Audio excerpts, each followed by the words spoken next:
2022 has flown by, a year where we had to adapt to a lot of things because it was a COVID, no COVID type of year. We changed how we work. And then on the energy front, things didn't look too great and the future is somewhat dismal, but we choose positivity. On that note, I would like to introduce Lelani Bezuidenhout, CEO of the Financial Planning Institute. Lelani, thank you for your time and I am looking forward to our chat. Thank you so much, Rianet. It's always a blessing to meet with FAnews. FAnews is part and parcel of the industry for so many years. And at the start, I want to thank you for the good work that you are doing, as well as your fantastic team that you have that supports you. Thank you. Thank you very much, Lelani. I appreciate your kind words. So let's set the scene.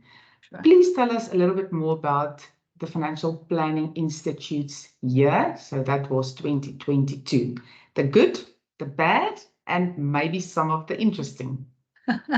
Yeah, 2022, every time that you reflect, you look up and you think back. 2022 was really a good year for the Financial Planning Institute of Southern Africa. Why do I say it was a good year? Well, if we look at 2020 and 2021, it was the years that really was a catalyst to help you propel forward. I remember we had a strategy 2030, and in 2020 it was still a decade away, and then COVID happened. And I want to celebrate humanity today because we are so resilient. If I look at what we planned for 2030, we achieved that already by 2021. So what do I mean by that? I'm not meaning targets, etc. I'm talking about the way we work. So a vision we had was to go into a hybrid environment, etc. And then COVID happened. You had no choice but to actually go hybrid. So 2022 was a year where we've put to test what we've done in 2020 and 2021. So I have to say that, if I reflect back, I don't know how we survived, but we did. And how we did is we survived because you've got a strong team of people. If you're a lone ranger, it's very difficult to survive. So in a team, you survive. So 2020, you go into lockdown. We went completely, at that time, we were in the cloud already. And then by the end of 2020, we could come back to the office, but then our office were flooded. And then I'll never forget the HR person. I just smiled and I said, this is such a blessing that the office is flooded. And I said to him, I never liked the carpets anyway. So there's always a silver lining. It's one of my mantras in life. And we redid the office completely to such an extent that we are in a fully fledged hybrid environment. But then let's quickly not just focus on FPI from a staff point of view and where we are. We'll talk about that a little bit later. So let's summarize FPI's year of 2022 last year. So I could tell you that it was business as usual, but it actually was not. It was that plus a little bit more. So I want to also at the start celebrate our members. As a professional body, you would know that a professional body exists because of a group of people with the same interests. In this instance, it is certified financial planners as well as professional financial advisors, where we celebrate and set standards.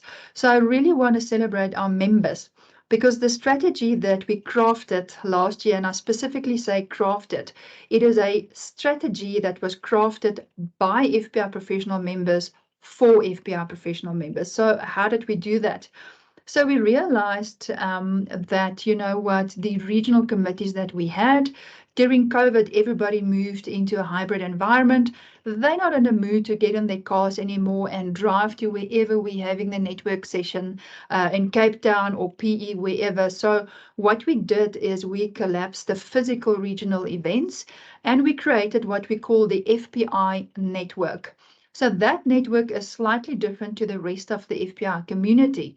So the FPI network consists out of the old or the ex-regional committee people, as well as a lot of the volunteers, our professional members who are part of the FPI. So that network, we had a lot of brainstorming sessions from around April and May, where we started building together with the members and the board members. And I remember I said to the board members, you're not board members now, you are now members of the FPI. What do you want FPI to look like, and what should we do for the next 3 years? So a big shout out to our members for helping us to actually come up with a strategy for the next 3 years. But then also LeaderX, I remember you were there that day. It was a fantastic opportunity for the Financial Planning Institute of Southern Africa to showcase what financial planning and especially retirement planning is all about. So LeaderX was really quite a big success for the FPI. We also had the World Financial Planning Day, where the theme is plan your today, live your tomorrow. So that was quite awesome, where we celebrated that globally with the 27 territories across the globe. But we also had Financial Planning Week during that week. And if anybody online have maybe missed some of the consumer education that we did, we do have a YouTube channel. Go and have a look to see what consumer education we actually did during that week. It's still on our YouTube channel. Then, of course, we had a fantastic convention, gala dinner with awesome award winners this year. And then we also then still supported the Financial Sector Conduct Authority with their speech competition. And we also supported their Money Smart Week. We, on a more global scale, we reviewed the curriculum, because the global pandemic did change how we actually deliver financial planning and give professional financial advice. In that the human side, it's not that it's not been important, it has always been important. But that psychology of financial planning is becoming more and more important for society. Then again, I want to shout out and kudos to our membership team here at the FPI. We've managed to retain our retention rate at about 96%. So thank you so much for the support of our professional members. And then also the exam results, the dreaded CFP board exams, as people know it in the industry, but it's actually the Certified Financial Planner Professional Competency Examination. Those results have stabilized to between 40 and 50%. So thank you so much for the PCE support and our academic strong members who has assisted us to actually deliver the PCE support programs that we have. And our exam is also now fully online to the extent that I call it Big Brother. So what do I mean with Big Brother? Students can now write the exams in the comfort of their own home. So what it does, it uses AI together with online proctoring. Now, proctoring is the American word for an invigilator. So you would find that the system invigilates you, but what AI does is it captures your eye movement. So if I take my cell phone and I quickly look, because I'm Googling the answer, you know, AI sends an alarm to the proctors, who's real people, and the red alarm would flash. We would either stop your exam, we'll phone you and ask you why you're on your cell phone, or why is there somebody behind you. We can actually see them. They are live on camera. So when you do rock up, maybe with not clothes writing the exam, we can see that. Or if you get upset at an answer and you shout at your screen, we can actually see it because it's real lifetime. So it was really a lot of those achievements this year for FPI. But the biggest achievement for me, if I have to sum it up, is the absolute support from our members and the 96% retention rate from our professional members. Thank you very much to our members for supporting us. That is a fantastic year for the FPI, and what I really like, something that is really close to my heart, is the consumer education part. And I know quite a few of your members are also involved in pro bono work. I don't know if it gets accelerated during that week and if it's in general during the year, but that is something that I know that you guys are also really passionate about. So, and very, very, very important part of how we need to be involved in the wider community. So well done on that. Thank you so much. My next question was going to be, what changes have you made within the organization? And I think you've covered quite a lot of things. Is there anything that you would like to add around that, Lelani? Yeah, maybe one last thing. So what we did because of the meeting with our members in the FPI network, we have realized, and this is the one thing, one should always challenge your own mindset, and you should always be consultative in what it is that you do. And because of the consultation that we did, we realized that FPI inside, the various departments weren't set up optimally, and we had different things within the community which maybe was not set up ultimately. So if I then look at what had changed inside the FPI, was we've called it reshuffle, because I didn't want to, for lack of a better word, freak out the staff to say we are now restructuring, because people then immediately think retrenchment, and that was not the heart. So what we've done is we've reshuffled FPI from the inside. So I'm going to take, let's say, consumer education, because you've mentioned it. So consumer education historically was with public policy and advocacy. And we've realized that that is maybe not the best place for it to sit, because if you look at consumer education and the learning outcomes, and as we align the learning outcomes of consumer education with internationally, like with the OECD, where you've got financial literacy for adults and young adults, there's a very specific curriculum. If you then look at National Treasury's national curriculum for financial literacy, again, there's very specific learning outcomes. So certification and standards within FPI is the division that sets curriculum and standards. So it made more sense to move consumer education to certification, where we then look at National Treasury's curriculum, we look at the international curriculum, and we make sure that FPI's financial literacy and education aligns with the training needs. So that, for instance, had moved to the certification department, so that the advocacy and public policy department has got more time to focus on, as you know, the tsunami of regulations that we will see if you look at the Conduct Authority's regulatory strategy for the next 3 years. So we had to capacitate public policy and advocacy so that we are ready to actually provide a public comment. So that's maybe high level one of the changes that we've made. There's more, but I'll stop at some of the critical changes that we've made inside the FPI. What is your offering to members? So what does it mean to be an FPI member? And maybe you can share some insights on membership numbers. You have mentioned that you have retained, you have a 96% retention rate. Yeah. How has this changed over the last few years? And is there any predictions or trends that you pick up that you predict for going forward? Sure. If we reflect back on the certified financial planner numbers, we would see that it's slowly but surely increasing over each year. We see that it increases. What had not been good for the FPI certified financial planner numbers a few years ago was, of course, the professional competency examination. But now that it has stabilized, and now that we've really increased the support that we provide the candidates with, you'll see that that had stabilized. So slowly but surely the CFP numbers in South Africa is growing. If you look on a global base, because again, FPI is one of the members of the Financial Planning Standards Board, you'll see that there's a steady growth of certified financial planners globally.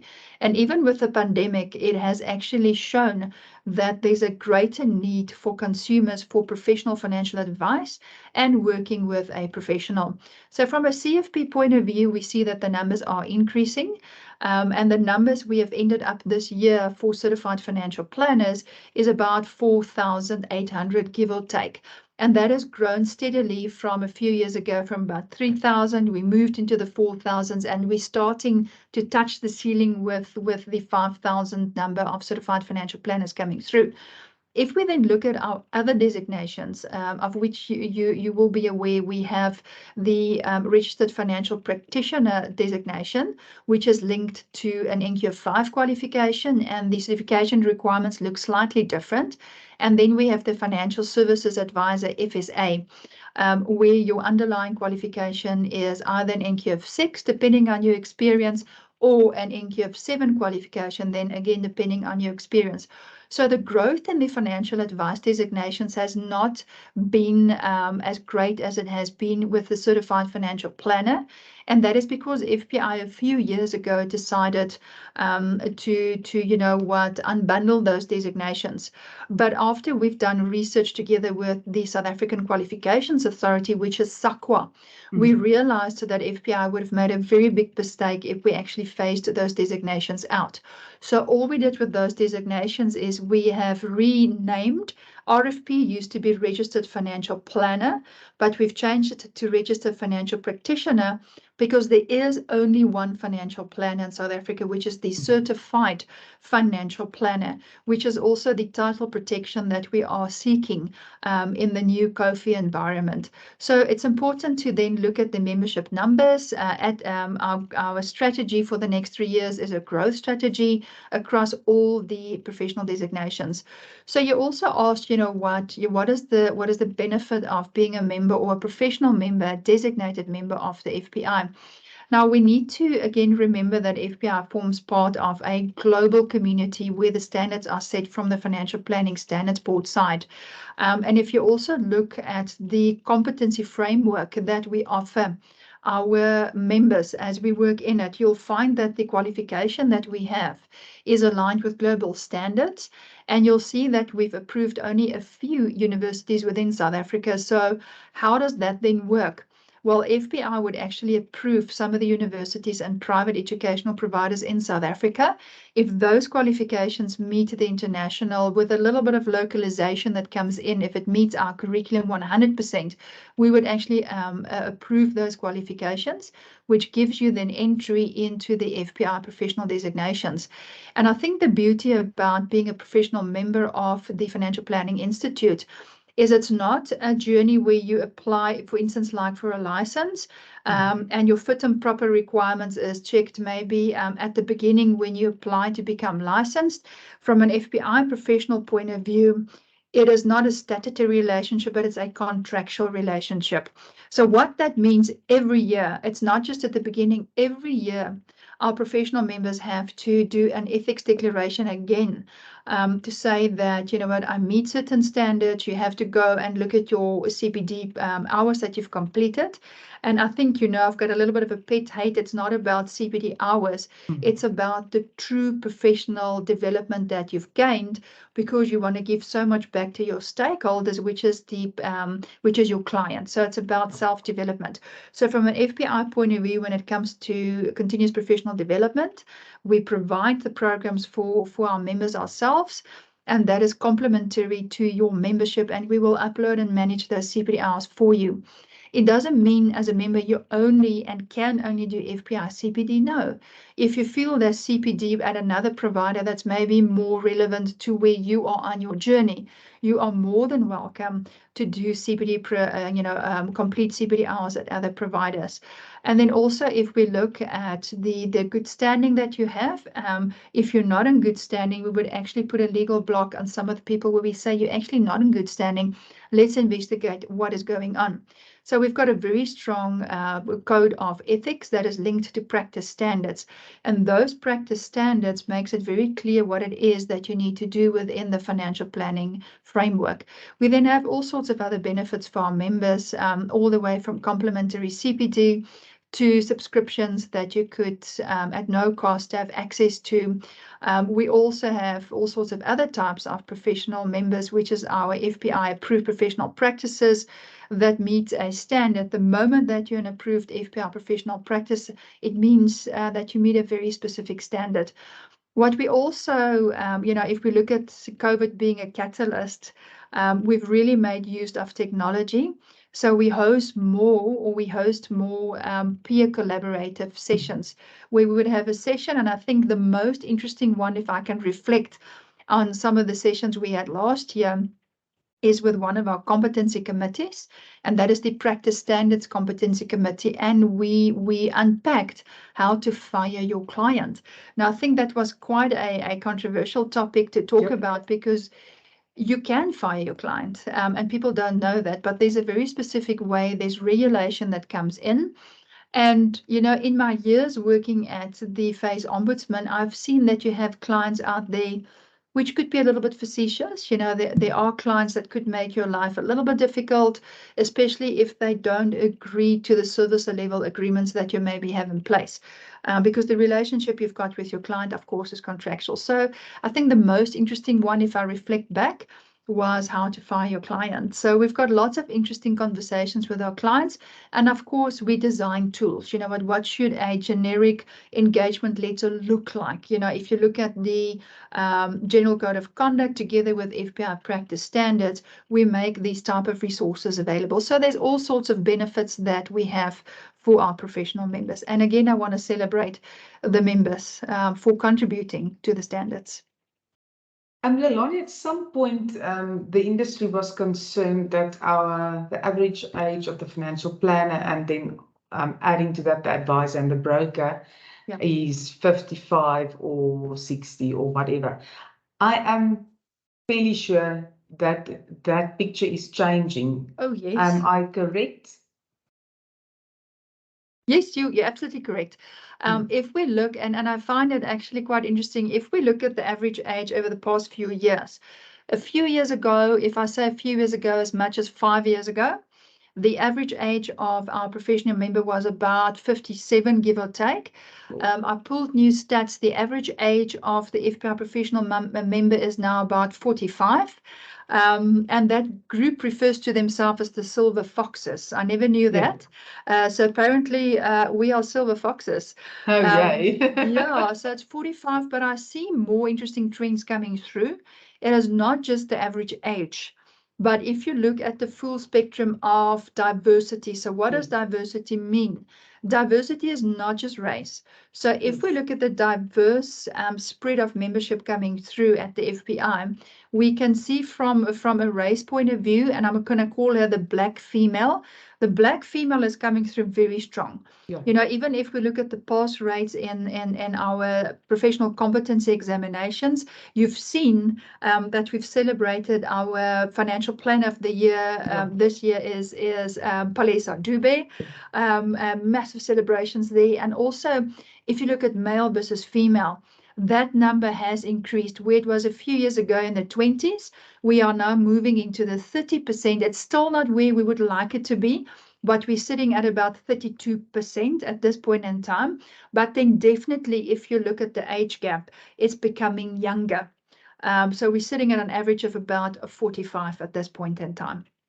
That is for me very positive because there's a different audience that they reach, and it's becoming maybe a career choice for some people, something we as an industry has been battling for many years. We want people to choose this industry, right?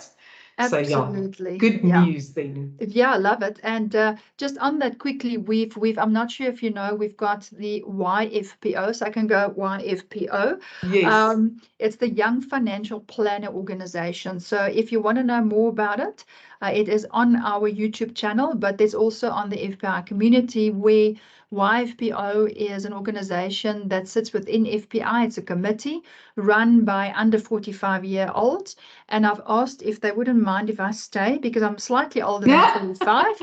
And they said, no problem, I am welcome to stay in the committee. But a lot of interesting conversations coming from YFPO.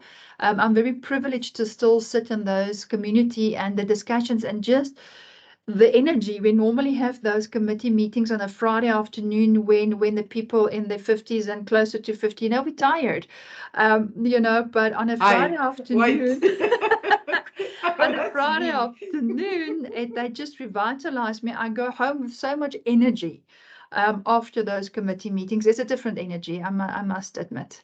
I think that that needs validates maybe an interview with some of the people Absolutely. there, but we'll take that discussion online. So what lies ahead for FPI in 2023 and beyond?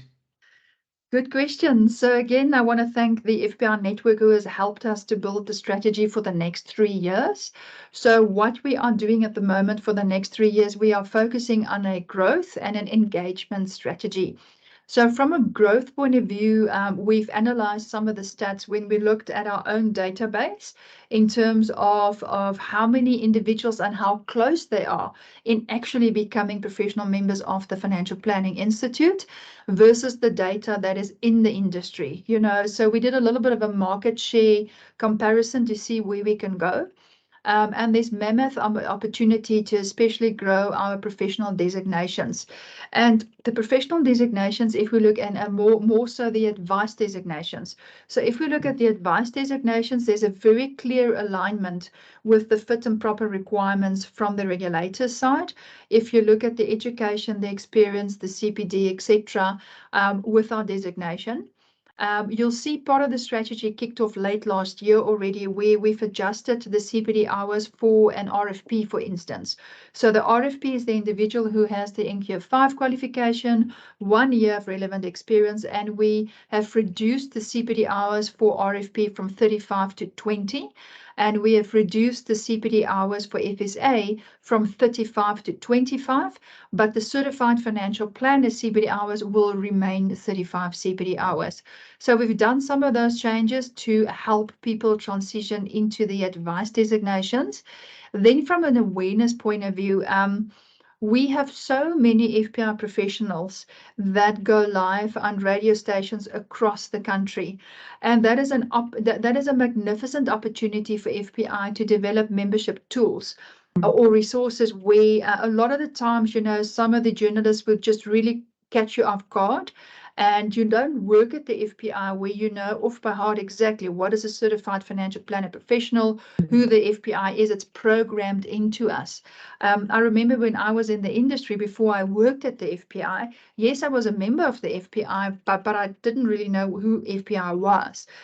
So what we do is we develop tools to say, here's the FPI, here's scripts to help you, create more awareness, because it's not just FPI that creates the awareness, it's our members that helps us with that. So we're busy developing all sorts of tools. We are going to relaunch our website. I'm super excited about that. And as you see where I'm sitting at the moment, I'm sitting in what the staff has decided to call the forest. We have our very own recording studio now. There's still a few things that needs to come in, but we are going to start running recordings from the office that we will share with our members on our YouTube channel. And one of our strongest offerings that we have for our members is thought leadership. So you'll see a lot of thought leadership coming from the FPI. We are also participating on a global level on a consumer research project. So I can't wait to share the outcome of the consumer research project globally after the global pandemic to see, how relevant is financial advice actually to the consumer out there. So there's a lot to do. The energy is quite high. But again, we've got a magnificent team at the FPI who is all geared up. We've rolled up our sleeves. And we are moving forward into the new strategy. A lot of things happening at the FPI. It is really, really exciting. So, what do you believe? We spoke about a lot of things, but what do you believe are the biggest challenges we face as an industry? Yeah. My personality is not to be doom and gloom, but sometimes one has to get real. And we have to sit down and say, right, we do have a few challenges. How are we going to, as a collective, take hands and move forward? I'm a firm believer that there is a lot of good when you have associations and professional bodies, etc., working together. So I see more of that coming through. So one of the challenges that I've seen a few years ago, but I see less of that, is where you would have had these different pockets, working in silos. I see that we are working better together. Is there room to work better together more? Yes. Because whether you've got a professional member or an affiliate or whoever belongs to you, everybody in the end of the day is in the industry. And this is where we really need to take hands to work together to provide feedback that our regulator can actually take, because we are busy. Doesn't matter who or where you're from, we are busy as a collective shaping the regulatory sphere or the matrix or environment together. And every single person is part of that. You know what? Gone are the days where it's just a selected few. Everybody, there's so many public comment windows open for you to provide your feedback. And I'm very excited about the changes that I've seen at the regulators with how the mindset has changed, very consultative, you know, take the feedback into consideration. So one of the challenges I would then say is just we need to work really quite robustly together for the greater good of the industry. But then the one thing that worries me, you know, one doesn't want to talk about load shedding continuously, but it is something that's really becoming problematic. I mean, we spoke about, and I don't want to, you know, call out the providers, but there's a few fiber providers where even the load shedding, the stages that we are in now, the fiber providers are going down. You know, and how is that impacting on operational ability in terms of the fit and proper requirements? So you almost have to have backups for your backups for your backups. And on top of that, you have a lot of regulatory tsunamis that's going to hit us. So Rianet, I think one of the challenges is how do we stay positive? We really have to, as leaders, find a way to make sure we get tired too as leaders, by the way. So we continuously need to make sure that you recharge your batteries, that you build a resilient company culture, and you can't live in utopia. We say, no, man, there's nothing wrong. We have to find ways. And I think I said to you before the interview, with all these challenges, there's always room for innovation. I'm busy with a book by Patrick Lencioni where he talks about the 6 work geniuses. And you have to make sure you've got the 6 work geniuses within your company in order to be innovative. So you wonder, you're innovative. You look at how do you know that you're innovative, that you conceptualize, how do you galvanize people, how do you enable people, and in the end of the day, how do you finish complete? And you can do none of this if you think you're an island somewhere on your own. The Lone Ranger is not going to survive. You have to take hands. I do believe as an industry we are getting better at that, but I think if I can sum up, the biggest challenge that I see is how do we stay positive? That for me is a challenge. Yes. Lelani, it was fantastic to have a chat with you. So positive. I feel energized. A last word from your side for the FAnews audience, who is your people too. Rianet, thank you very much for that question. If we can celebrate the individuals that contributes to the FAnews, I'm quite excited when I get the FAnews, the articles coming through, and every now and then I'm sure your team will give you feedback. I will honestly go back and give feedback. I'll say this was a brilliant article. Thank you very much. And I thoroughly enjoy the articles that FAnews provide. It is real, it is realistic. And take the time to actually read the FAnews articles, and just thank you to FAnews, like I said in the beginning, for the massive positive contribution that you are making to the industry as a whole, from short-term insurance to long-term to investments to financial planning all across the financial services industry. And thank you to the individuals that contribute to the publication. Thank you, Lelani. I really appreciate your kind words. And yes, we do get your feedback and we do appreciate it. We love it to hear from our readers, especially if they're fairly esteemed in our industry. We remain humble and we appreciate. May you have a good year and all the best for FPI in the year to come. Thank you. Blessings to you and all your readers.